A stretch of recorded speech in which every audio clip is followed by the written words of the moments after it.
Video yang tersebar di beberapa grup media sosial di Oku Selatan, salah seorang calon kepala desa yang terpilih pada pemilu Kades serentak, digotong di arak warga dan pendukungnya. Tak hanya itu, Kades terpilih diceburkan ke air untuk dimandikan. Warga antusias mengikuti hal tersebut. Sebagian warga juga ikut menceburkan diri ke air Kadesnya. Proses ini sebagai harapan warga pada Kades terpilih di Desa Rantau Nipas, Kecamatan Banding Agung.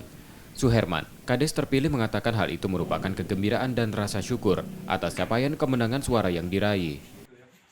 Periode kedua, kan? Kedua, pertama dulu juga hampir sama, begitu menang digotong oleh masyarakat, diceburkan ke danau. Dan alhamdulillah kemenangan ini milik kita semua, milik masyarakat Desa Rantau Nipis, dan kemenangan ini menjadi amanah dan tanggung jawab saya untuk lebih baik yang akan datang. Sementara itu, warga berharap terpilihnya kembali kepala desa agar meningkatkan kinerjanya.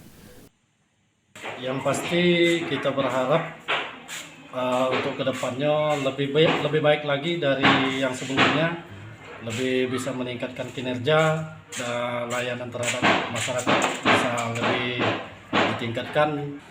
Pemilihan langsung kepala desa serentak di Oku Selatan diikuti 73 desa yang tersebar di beberapa kecamatan. Setiabudi, Kompas TV, Ogan Komering Ulu Selatan, Sumatera Selatan.